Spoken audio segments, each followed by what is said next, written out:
स्वागत है आप सभी का द 18 क्लासेस के यूट्यूब चैनल पर। मैं अभिनव कुमार। जैसा कि आप लोगों को बताया गया कि ऑनलाइन क्लास स्टार्ट होगी, तो आज इसका फर्स्ट वीडियो हम लोग जारी करने वाले हैं और आज प्रॉफिट एंड लॉस हम लोग स्टार्ट करेंगे। तो बिना टाइम को गवाए हुए आज हम लोग प्रॉफिट एंड लॉस को स्टार्ट करते हैं। सबसे पहले तो इस चैप्टर में हम लोगों को 4 टर्म समझना जरूरी है। सबसे पहला क्रय मूल्य। क्रय मूल्य होता क्या है? जब भी हम किसी वस्तु को खरीदने की बात करेंगे, जैसे ही खरीदने की बात की, वो मेरा क्रय मूल्य हो गया, कॉस्ट प्राइस हो गया, उसे हम लोग सीपी से डिनोट करते हैं। उसके बाद सेकेंड में विक्रय मूल्य। विक्रय मूल्य क्या होता है? जब भी हम किसी वस्तु को बेचने की बात करेंगे, जैसे ही बेचने की बात हुआ, वो मेरा विक्रय मूल्य हो जाएगा, सेलिंग प्राइस, जिसे हम लोग एसपी से डिनोट करते हैं। अब तीसरे में हम लोग को समझना है प्रॉफिट। प्रॉफिट क्या होता है? लाभ क्या होता है? जैसे मानते हैं कि इस मार्कर को अगर हमने 100 रुपए में खरीदा और इसे हम लोगों ने 120 में बेच दिया। सोचना है, 100 में खरीदा और 120 में बेच दिया, क्या हुआ? सिंपल सा सोच कर देखें तो इसमें कहते हैं 20 रुपए का फायदा हो गया। कैसे 20 आ गया? ये 20 आ क्या गया? फायदा क्या हुआ? ये जो फायदा है ये मेरा लाभ है। अब फायदा 20 का हुआ कैसे? लाभ हुआ कैसे 20 का? तो उस 120 में से हम लोग 100 को माइनस कर लिए तो हमें आ गया 20। यहीं से फॉर्मूला डिराइव होता है। अगर हम लाभ की बात करें, प्रॉफिट की बात करें, तो एसपी माइनस सी। हमेशा कंडीशन घटाने का है, बड़ा नंबर में से छोटा नंबर को घटाना होता है, तो हम लोगों ने क्या किया? एसपी में से सीपी को माइनस कर लिया। अब चौथी बात हम लोग समझते हैं, लॉस, हानि। हानि क्या होता है? सेम वही बात है। इस मार्कर को हमने खरीदा 100 रुपए में और इसे बेच दिया 80 रुपए में। सोच कर देखते, 100 में खरीदा और 80 में बेच दिया, क्या हुआ? 20 रुपए का घाटा हो गया। ये घाटा क्या है? तो हानि है। ये 20 कैसे आया? फिर से वही काम है, घटाने का ही काम है। 100 में हम लोगों ने 80 को माइनस कर लिया और हमें आ गया 20। तो फॉर्मूला की अगर हम लोग बात करें लॉस की, तो लॉस बराबर सीपी माइनस एसपी। कंडीशन दोनों में घटाना ही है। इस चीज को हमें याद रखना पड़ेगा। अब नेक्स्ट बात करते हैं प्रतिशत लाभ और प्रतिशत हानि की। प्रतिशत लाभ क्या होता है? प्रतिशत लाभ की बात करें तो प्रतिशत लाभ को समझना, इसका फॉर्मूला याद करने की कोई जरूरत नहीं है। इसे हम लोग डिराइव करना है, समझना है कि फॉर्मूला कैसे बना है, उसको रटने की कोई जरूरत नहीं है। इन सबको हम लोग साइड करके एक बात को समझते हैं। जब हम लोग 10वीं में थे, कुछ मार्क्स आया होगा, तो उसका परसेंटेज हम लोग कैसे निकाल लेते हैं? जैसे मानते हैं कि हमें 300 नंबर आया था, उस 300% कैसे निकाल लेते हैं? अगर हम बात करें, ये हमें आ गया था 300 नंबर, मतलब जिस चीज का परसेंट निकालना होता है उसे हम लोग ऊपर रखना होता है और नीचे बात करें जिससे कंपेयर करना होता है, या टोटल अमाउंट। अब मार्क्स की कंपेयर कितने मार्क्स से किए थे? 300 कितने में आया? 500 में आया। तो हम इस 300 का कंपेयर किससे कर रहे हैं? तो 500 से। तो नीचे हमें क्या रखना पड़ेगा? 500। इस बात को हमेशा याद रखना पड़ेगा।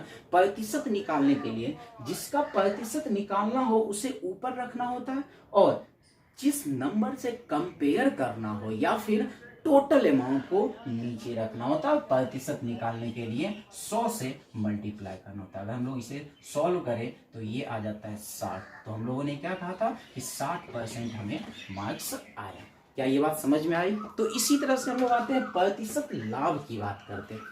और हाँ, ये बात समझना बहुत ही जरूरी है कि प्रतिशत लाभ, जब भी प्रतिशत लाभ और हानि की गणना करते हैं तो वो हमेशा क्रय मूल्य पर गणना होती है। जब भी प्रतिशत लाभ या प्रतिशत हानि की गणना करते हैं तो वो क्रय मूल्य पर गणना किया जाता है। तो हम लोग यहाँ पे बात करें प्रतिशत लाभ, किसका प्रतिशत निकालना है? तो लाभ का प्रतिशत निकालना है, तो लाभ को रखना पड़ेगा ऊपर नीचे। हमने यहाँ पे बताया कि जिससे कंपेयर करना होता है उसे नीचे रखना पड़ता है। तो हमने कंपेयर किससे करना है? क्रय मूल्य। हमेशा क्रय मूल्य पे गणना होती है, लाभ या हानि। तो हम लोग कंपेयर क्रय मूल्य से कर रहे हैं, तो नीचे हमें रखना पड़ेगा क्रय मूल्य, और गुना में क्या करना पड़ेगा प्रतिशत निकालने के लिए?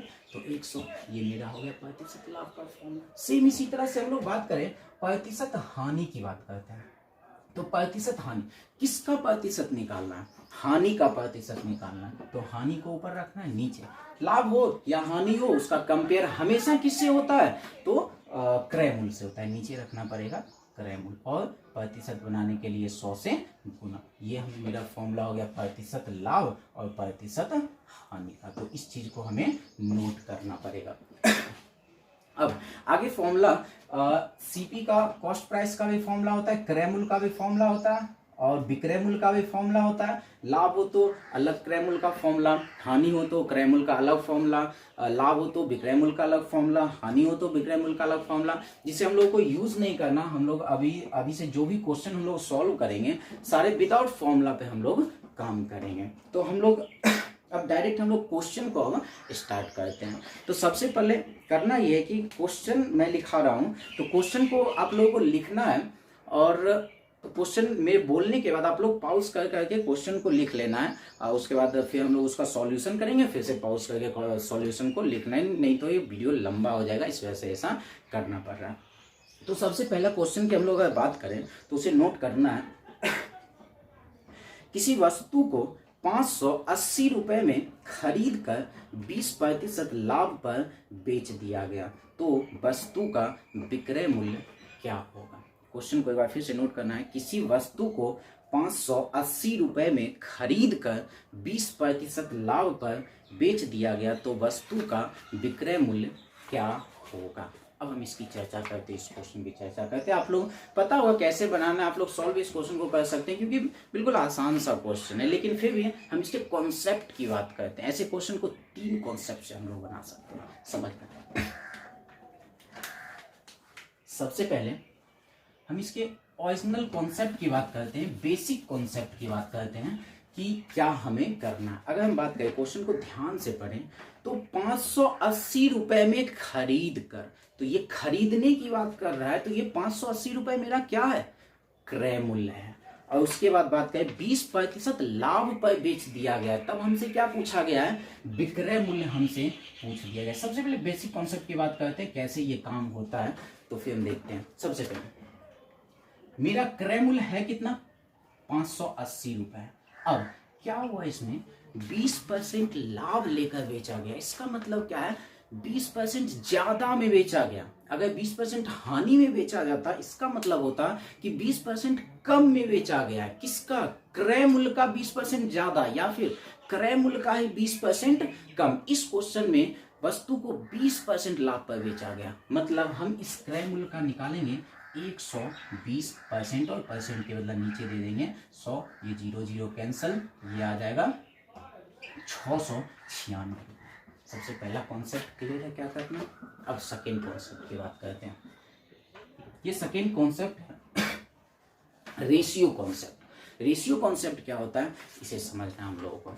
सबसे पहले हम लोगों को क्वेश्चन में देखना होगा प्रॉफिट हो रहा है कि लॉस हो रहा है, कितने परसेंट का प्रॉफिट हो रहा है या फिर लॉस हो रहा है। क्वेश्चन में हम लोग जाके देखें तो हमें पता चल रहा है कि यहाँ पर 20% का लाभ हो रहा है। 20% के लाभ का मतलब क्या है, इसका फ्रैक्शन वैल्यू अगर हम लोग रखें तो 20/100, इसे कैंसिल कर दिया तो क्या आ गया, 1/5। अब यहाँ इस बात को समझना है, 20% का लाभ था, यहाँ पे आ गया 1/5। अब यहाँ ध्यान से समझना है, जब हम लोग प्रतिशत लाभ निकाले थे, थोड़ा सा वहां पे जाके देखना है, प्रतिशत लाभ निकालने के लिए यहाँ ऊपर में क्या रखे थे, लाभ को रखे थे, नीचे में क्या रखे थे, तो क्रय मूल्य को रखे थे और 100 से गुना कर दिए थे। अगर हम यहाँ के देखें तो सेम वही कॉन्सेप्ट ये है, ये मेरा क्या है 5, तो ये मेरा है क्रय मूल्य, ये मेरा क्या है, तो 20% का लाभ हुआ था तो 1 रुपए मेरा क्या है, तो लाभ है। सिंपल सी बात सोचना है, किसी वस्तु को हमने 5 रुपए में खरीदा,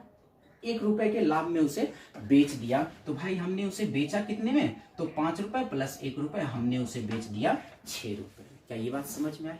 अब क्वेश्चन में जाके देखते हैं, 580 रुपए मेरा क्या था, क्रय मूल्य था, यहां से मेरा क्रय मूल्य कितना है 5, तो हम लोग कहेंगे ये 5 यूनिट किसके बराबर, तो 580 के बराबर। फिर हम लोग निकालेंगे 1 यूनिट, 1 यूनिट निकालते हैं तो क्या आ जाएगा, 11×5 = 55 और 116। अब हम देखते हैं निकालना क्या है, तो विक्रय मूल्य निकालना है। विक्रय मूल्य कितना यूनिट है, तो 6 यूनिट। हम लोग निकाल लेते हैं 6 यूनिट किसके बराबर, तो 696। सेकेंड कॉन्सेप्ट क्लियर है। अब हम लोग थर्ड कॉन्सेप्ट की बात करते हैं, जो कि मोस्ट इंपॉर्टेंट कॉन्सेप्ट है। पूरा प्रॉफिट एंड लॉस इसी कॉन्सेप्ट में हमें चलाना है, इसे परसेंटेज कॉन्सेप्ट कहते हैं। ये मेरा बेसिक कॉन्सेप्ट हो गया, इसे यूज नहीं करनी है, करे भी तो कोई दिक्कत नहीं है, बाकी इसे यूज नहीं करनी। ये मेरा रेशियो कॉन्सेप्ट है, ये भी आसान है बट इसे भी यूज नहीं करनी है। अब यूज क्या करनी है, तो हम परसेंटेज कॉन्सेप्ट का यूज करेंगे। कैसे, अब ध्यान से सुनो, कुछ बातों को याद रखना पड़ेगा परसेंटेज कॉन्सेप्ट के लिए। सबसे पहला हमें डाटा देखना होगा, डाटा में क्या दे रखा है। 580 रुपए में खरीद कर, सबसे पहले हमें यह समझना होगा, जब भी क्रय मूल्य की बात किया जाएगा तो परसेंटेज में क्या करना होता है, क्रय मूल्य जब भी दिया हुआ हो तो उसे हमेशा 100% मानना है।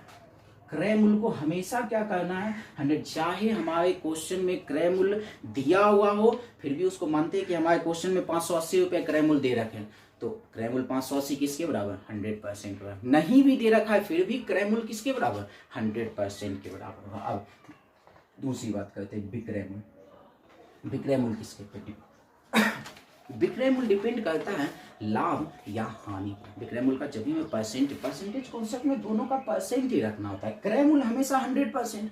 विक्रय मूल्य की बात करें तो विक्रय मूल्य का परसेंट डिपेंड करता है लाभ या हानि पे। अब अगर 20% का लाभ हुआ तो विक्रय मूल्य 120%, अगर 30% का लाभ हुआ तो विक्रय मूल्य 130%, 40% का लाभ हुआ तो विक्रय मूल्य 140%। अब अगर 20% का हानि हुआ है तो 100 में घटा कर रख दिया जाएगा 80% या फिर रख देंगे 20%। अब हम लोग आ जाते हैं इस कॉन्सेप्ट पे, क्वेश्चन को बनाना कैसे हम देखते हैं। मेरे पास क्वेश्चन में लोग पढ़ते हैं, किसी वस्तु को 580 रुपए में खरीद कर। अब ये 580 में क्या था, क्रय मूल्य था। जैसे ही हम लोगों ने देखा ये 580 रुपए मेरा क्रय मूल्य है, तो क्रय मूल्य हमेशा किसके बराबर, 100% के बराबर। क्लियर है। अब दूसरे में देखते हैं, हमसे पूछा क्या गया है, हमसे पूछा गया उस वस्तु का विक्रय मूल्य ज्ञात करें। विक्रय मूल्य का परसेंट कहाँ से मिलेगा, तो लाभ या हानि से मिलेगा। आके देखते हैं, तो 20% का लाभ हुआ है तो विक्रय मूल्य क्या रखेंगे, 120%। ध्यान ये देना, परसेंट के नीचे ही परसेंट रखना है, बराबर। क्या ये बात समझ में। अब यहाँ हम लोग लगाएंगे क्रॉस मेथड। क्रॉस मेथड क्या होता है, अब ये थोड़ा सा समझ लेना, फिर ये कॉन्सेप्ट क्लियर हो जाएगा। क्रॉस मेथड होता है जिसके साथ व्हाट नहीं लगा है पहले उसे मल्टीप्लाई कर लेंगे। हम लोग देखें ये 580 120 के साथ क्रॉस नहीं लगा है तो हम लोग लिख लेंगे 580 गुना 120 बटे, जिसके साथ व्हाट लगा रहता है उसको हम लोग बटे में रख लेते हैं। किसके साथ व्हाट लगा है क्रॉस में, तो 100 के साथ है, हम लोग यहाँ पे रख लेंगे 100। इसको सॉल्व करते हैं तो फिर से मिला क्या आ जाएगा, 996। क्या कॉन्सेप्ट क्लियर है। तो हम लोग अब फिर से एक नेक्स्ट क्वेश्चन दे रहे हैं, उसे लिखना है।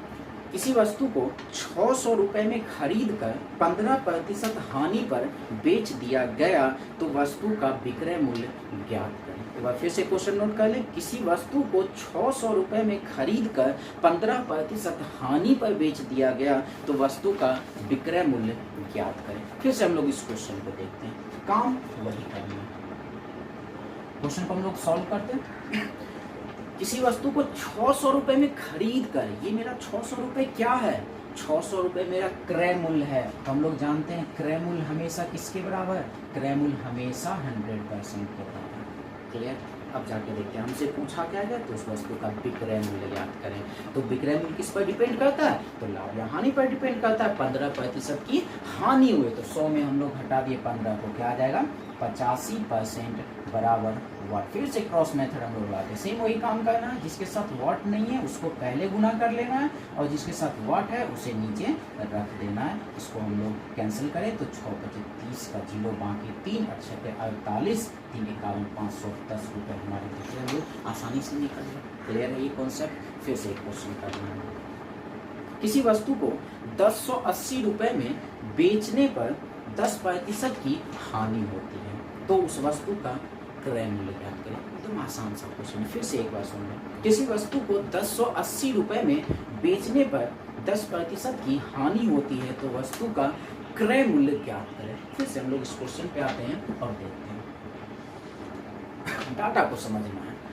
किसी वस्तु को 1080 रुपए में बेचने पर, अब ये 1080 रुपए मेरा क्या है, बेचने पर मतलब विक्रय मूल्य है। अब जैसे ही देखे 1080 रुपए मेरा विक्रय मूल्य है तो परसेंट भी तो विक्रय मूल्य का ही रखना पड़ेगा।